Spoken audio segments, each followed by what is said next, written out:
हो गया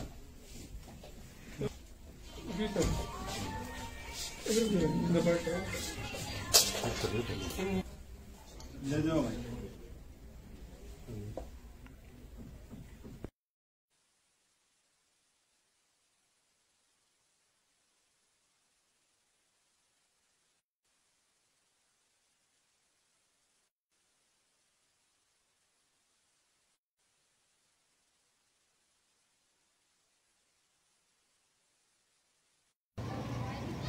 हरियाणा में जहां क्राइम का ग्राफ जो है वो रोजाना बढ़ता हुआ नजर आ रहा है और कई जिलों में जहां हत्या के कई ऐसे मामले जो है देखने को मिल रहे हैं, वही इस समय जो हम आपको खबर दिखा रहे हैं वो गुरुग्राम की है, जहां पर दिवाली वाले दिन जो है 3 बाइक सवार युवक जो है बदमाश जो है वो आते हैं और एक क्रेटा गाड़ी का जो है घेराव कर देते हैं।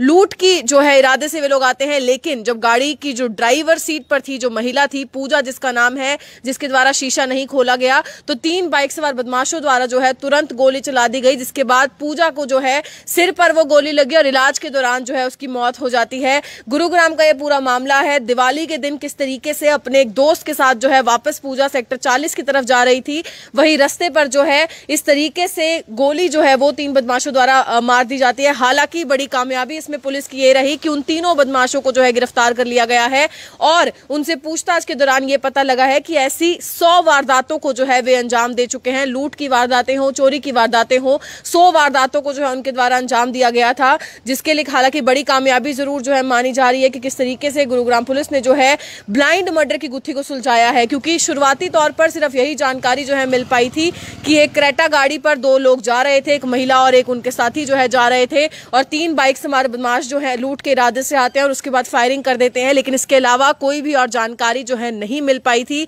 तो ब्लाइंड मर्डर की गुत्थी थी जो कि पुलिस द्वारा सुलझाई गई और तीनों को जो है गिरफ्तार कर लिया गया। लाइव तस्वीरों में हम लोगों ने आपको दिखाया, कुछ और तस्वीरें हम लोग आपको आगे दिखाएंगे, तो आप लोगों से अपील यही रहेगी इन तस्वीरों को शेयर जरूर कीजिएगा ताकि प्रशासन तक, कहीं ना कहीं सरकार तक जो है ये तस्वीरें जरूर पहुंचे। जहां पूरे हरियाणा में क्राइम का ग्राफ बढ़ता हुआ नजर आ रहा है, तो कहीं ना कहीं उस पर रोक जरूर लगे, तो इसके लिए इस वीडियो को शेयर जरूर कीजिएगा।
जैसा कि हमने आपको लाइव तस्वीरों में दिखाया किस तरह से दिवाली वाले दिन गुरुग्राम के सेक्टर 65 थाने में जो है ये मामला दर्ज होता है कि 26 साल की महिला पूजा अपने दोस्त के साथ जो है अपने घर को जा रही थी दिवाली के चलते, और जो है 3 बाइक सवार व्यक्ति आते हैं और उसको, जो व्यक्ति हैं वे लूट की मंशा से आते हैं, उसको गाड़ी का शीशा जो है खोलने को कहते हैं, और गाड़ी का शीशा ना खोलने की वजह से जो है वह लोग पूजा को जो है गोली मार देते हैं। गोली मारने के बाद जो पूजा के साथ उनके दोस्त मौजूद थे वह उनको मेदांता अस्पताल में लेकर जाते हैं, जिसके बाद वह पूरी जानकारी जो है सेक्टर 65 गुरुग्राम के थाने में जो है लॉन्च कराते हैं। ये एफआईआर दर्ज होने के बाद जो है बड़ी कामयाबी जो है पुलिस को हासिल हुई है, क्योंकि अभी 5 दिन हुए हैं और 5 दिन के अंदर अंदर जो है इस ब्लाइंड मर्डर की गुत्थी को सॉल्व कर लिया गया है। इन 3 लोगों को पकड़ लिया गया है, जिसके बाद इन 3 लोगों ने 100 वारदातें कबूली हैं, जो कि उन्होंने लूट, चोरी, चकारी, इन सभी वारदातों को, जो कि 100 वारदातें थी, इनको कबूली है। अगर क्राइम की बात करें तो हरियाणा में क्राइम जो है काफ़ी ज़्यादा बढ़ता हुआ नज़र आ रहा है। प्रशासन को भी इस और ध्यान देना चाहिए और आप सभी से यही अपील रहेगी कि वीडियो को ज़्यादा से ज़्यादा शेयर ज़रूर करें। विभूति भारती, करनाल ब्रेकिंग न्यूज़, करनाल। 2-3 नवंबर की बात है। उस दिन एक लड़की और एक लड़का रात को एक अपनी गाड़ी में सवार होके एसपीआर रोड पे जा रहे थे, और उसके बाद जब वो वाटिका चौक से आगे जाके और एक अपनी कोई अंडर कंस्ट्रक्शन बिल्डिंग थी उसको देखने के लिए वहाँ गए, तो वहाँ से वापस आते हुए 3 मोटरसाइकिल सवारों ने उनको रोक लिया। उनसे शीशे खोलने के लिए कहा, उन्होंने नहीं खोले तो उन पे गोली चला दी। और इस इंसिडेंट में एक लड़की जो उसके साथ थी लड़के के, वो वहाँ पे घायल होगी, जिसको उसने एक प्राइवेट हॉस्पिटल में एडमिट करवाया और दौरान इलाज 2 दिन बाद उसकी डेथ होगी, जिसके संबंध में वहाँ पे सेक्टर 65 पुलिस स्टेशन में केस रजिस्टर हुआ था, जिसमें बाद में 302 सेक्शन ऐड की गई थी। उसकी इन्वेस्टिगेशन करते हुए हमारी क्राइम ब्रांच ने सेक्टर 40 के इंचार्ज सब इंस्पेक्टर गुणपाल के नेतृत्व में बड़ी मेहनत से काम किया। बड़ा ब्लाइंड केस था ये, इसमें कोई क्लू था नहीं।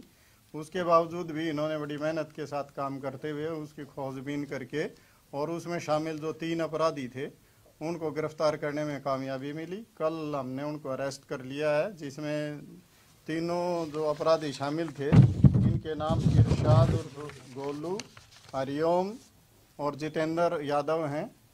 ये तीनों अलग अलग जगह के रहने वाले हैं, लेकिन प्रेजेंटली ये गुड़गांव में ही रह रहे थे। और इनसे जब पूछताछ की गई तो इन्होंने बताया कि दिवाली वाले दिन गांधी कॉलोनी में जो मर्डर हुआ था वो उसको भी इन्होंने ही अंजाम दिया था। और भी इन्होंने बताया कि हम पहले से ही मोबाइल छीनना जब्ती का काम करते आ रहे हैं और हमने गुड़गांव से 100 से अधिक वारदातों को अंजाम दे रखा है। एक औरत का भी पीछे इन्होंने फ़ोन छीना था और उससे भी ये फ़ोन करके ये धमकी देके कि इसमें जो फ़ोटो हैं इनको हम आपकी को वायरल कर देंगे वरना 10 लाख रुपए दो। वो भी केस इनके द्वारा ही किया गया था, वो भी पूछताछ में इन्होंने बात बताई हैं। और भी कई जानकारियां इनसे हमें मिली हैं जिसके बारे में हम इन्वेस्टिगेशन कर रहे हैं। आज हम इनको कोर्ट में प्रोड्यूस करके इनका पुलिस रिमांड सीख कर रहे हैं, उसके बाद आगे की इन्वेस्टिगेशन की जाएगी। और एक इनसे गाड़ी बरामद हुई है और बाकी जो वारदात में जो वेपन और वो शामिल थे मोटरसाइकिल, वो हम ड्यूरिंग पुलिस रिमांड इनसे बरामद करेंगे। सर 65 वाले मामले में जो मर्डर हुआ, केस लड़की का मर्डर किया, वो इन्होंने क्यों किया था, उसके पीछे की असल वजह क्या थी? इन्होंने पूछताछ में बताया हमारी जो नीयत थी वो उनसे लूटपाट करने की नीयत थी। इसी नीयत से हमने वो गाड़ी रुकवाई थी और वो शीशे उतरवाना चाह रहे थे। उन्होंने शीशे नहीं उतारे तो इन्होंने गोली चला दी और इस इंसिडेंट में बाद में उस लड़की की डेथ हो। सर ब्लाइंड मर्डर केस था, कैसे इस पूरे केस का खुलासा किया गुड़गांव पुलिस ने? इसमें हमारे पास जानकारी के लिए इसके अलावा कुछ नहीं था कि 3 मोटरसाइकिल सवारों ने इस वारदात को अंजाम दिया है, लेकिन हमने कड़ी से कड़ी जोड़ते हुए उसमें कुछ हमने मदद ली। और उसके बाद हमारा जो इंफॉर्मेशन नेटवर्क था सेक्टर 40 क्राइम ब्रांच का, उन्होंने उसको एक्टिवेट किया और उसको डेवलप करते हुए ही ये सूचना प्राप्त हुई कि ये लोग उसमें शामिल हो सकते हैं, जिस पे हमने रेड करके इनको अरेस्ट किया और पूछताछ में इन्होंने इस सारी वारदात का खुलासा किया। अरेस्ट कहाँ से किया सर ये यहाँ गुड़गांव की उसमें हमने अरेस्ट किया इनको, गांव भौंडसी थाने के इलाके में से अरेस्ट किया। सर तीनों अलग अलग इलाकों के हैं, कैसे ये मिले और कैसे ये योजना बनाई इस पूरी वारदात की? सर ये पहले से एक दूसरे को जानते थे और ये लूटपाट में पहले 2 आदमी शामिल थे, फिर तीसरा आदमी शामिल हो गया और उसको आगे बढ़ाते हुए इन्होंने ये वारदात को अंजाम दिया।